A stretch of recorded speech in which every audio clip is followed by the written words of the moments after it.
Okay, this is part two of a two-part video, and this is where we left off last time with the lower cabinets completed, and it's ready to move on to the upper cabinets. So I spared you the joy of watching me break down plywood, but the stack on the left is 3/4 inch plywood, and that will make up the side walls of the cabinet.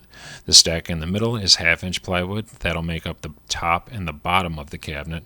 And then the stack on the right is beech, which is just milled down to 1 inch by 1 1/4. So to start assembling this, I'm going to take the 1/2 inch plywood bottoms and tops, and I'm going to attach that to the beech frame.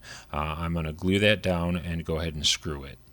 Now, some of you might be screaming at the screen saying, why is he screwing that down? I actually asked myself that question after I did it, because now I can see all the fasteners, and I timed it, and it took me 6 minutes just to put this one panel together. So it turned out nice, and it'll be very sturdy, but again, I can see those fasteners, and I didn't like it. So I decided, hey, I have an 18 gauge stapler, why don't I use that? The fasteners will be far more hidden, and it'll speed the process up considerably.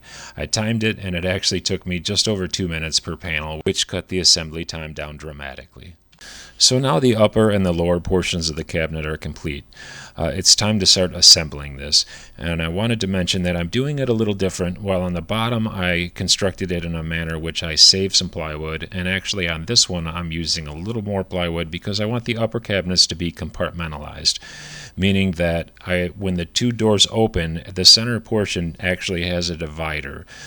So it's not one open space in between on each cabinet, and you'll see that as I get further into this build. So it was pretty straightforward. I just used some screws and put this whole cabinet together. Once I had it together, the challenge was to get this thing up on the wall by myself.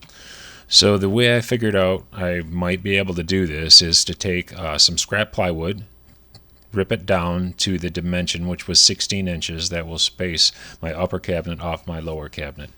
I used some good, very strong double-sided carpet tape and stuck that spacer onto the wall. And then a little shrug for the camera because I have no idea how this is going to go, but I'm committed and I'm going to try. So I got it up in the cabinet, and I managed to get it into place and get a screw into it. I was very relieved. It was quite heavy and awkward, but I made it. I just kept moving the spacer down, making sure to get as level as possible, and I checked for square and was able to mount this thing to the wall. So now with this thing up on the wall, it should be easy to see that each individual door cabinet is its own confined space. They're not combined as you would do with a normal cabinet, but that's the way I wanted it. I felt like it would be more organized that way.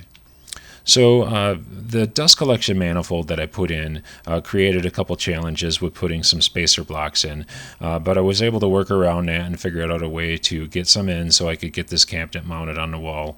And they again were 16 inches up, and that helped me get my spacing. I checked for square and got this second cabinet mounted. Now with the second cabinet hung on the wall, you can see there's a gap between the two, and that gap is going to be for the last section of cabinet. Because the miter saw needed some more clearance, that is going to be a cabinet that's slightly shorter. The top will run the same line, but this cabinet will be slightly higher than the other two. So once I got some precise measurements off that, I built those top and bottom panels and went ahead and just screwed those in place. So this middle upper section, the shorter cabinet, is going to be the exception. It's going to be more of the standard cabinetry design for upper cabinets where there isn't a center divider on the inside and it's one open space once you open the two doors. So now in these images, it's been a couple days and I put several coats of finish on the exterior shell of the cabinet. For the face frame, I'm using poplar. I use pocket holes from behind. I just put some glue on it and screw it down, making sure to clamp it so that the rails and the stiles are flush. I didn't showcase that because it's pretty straightforward. I took a lot of care when I built the face frame, making sure to get several measurements to make sure I got it accurate. It did fit, thank goodness. I just put some glue on the cabinetry and used some 18 gauge nails, and they're countersunk just a little bit so I can fill them after the fact with some putty, and they're barely noticeable once you put some finish on the cabinet. If anybody's curious about the strange clamps I use to hold this up, all they are is squeeze clamps. And I cut some bicycle inner tube and I slid that over the front jaws of the clamp, and it acts as a rubber band to help hold that cabinet face up until I can get some nails into it. The bicycle inner tube was just a tire that had a flat, and I recycled it and used it for a different function, and hey, it's less garbage going to the landfill, I guess. So while I was rambling on about that, I went ahead and built the other face frame for the right-hand side of the cabinet, and I went ahead and mounted it in the same manner.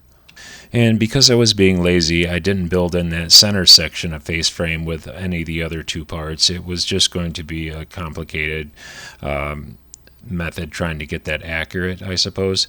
So I just snuck up on that fit and built that small face frame kind of individual of the other two. With that done, it was time to move on to building the doors.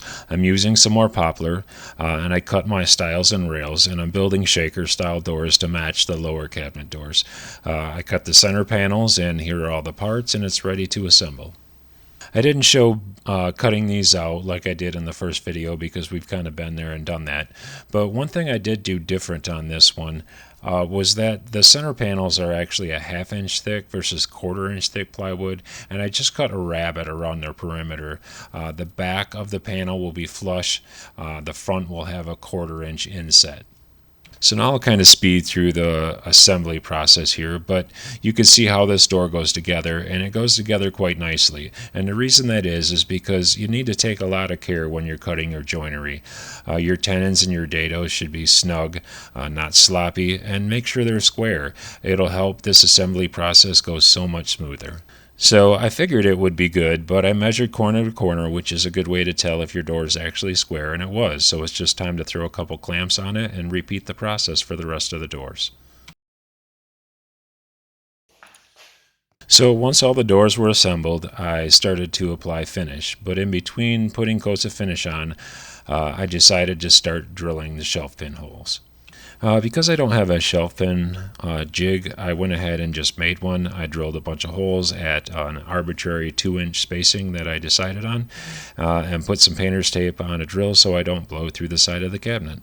So you can see I'm using a secondary spacer that sets my shelf pin holes a certain distance from the front and the back, and there's kind of a method to the madness there, and I'll explain that just briefly here in a second.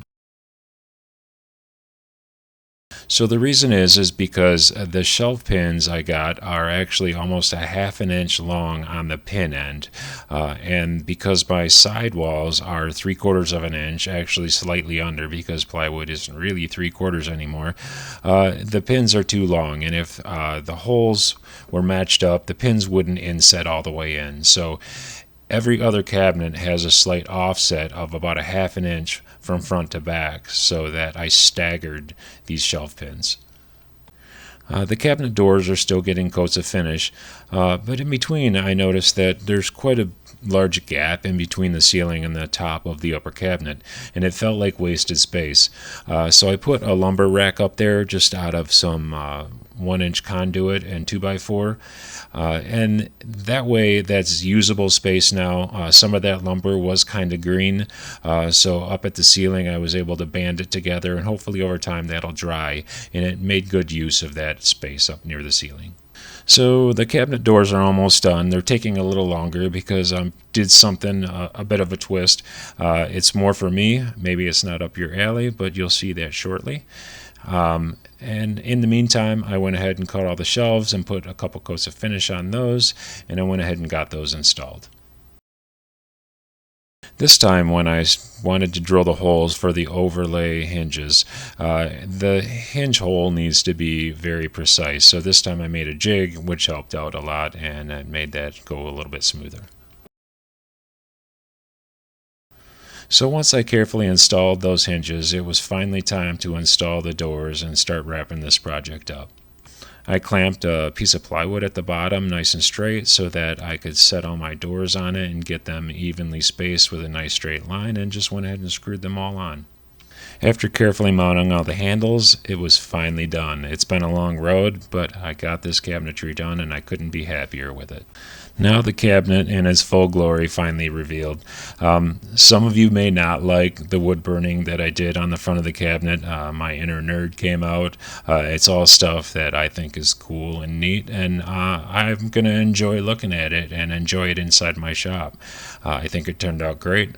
I hope you like it. Hey, let me know. Should I have just left it natural wood? What do you think? Do you like it? Hate it? Let me know in the comments. I would really appreciate it. So as you can see, I also built this kind of tool accent wall of tools that I think are really cool and tools that I use often enough that I don't want in drawers. But I'll show a couple glamour shots of that in a minute here. I think it turned out really good and I'm very happy. I hope you like it. I hope you very much enjoyed this video. Hey, if you haven't subscribed, I would love it. I'm trying to grow the channel. I appreciate you watching, and thanks again. See you next time.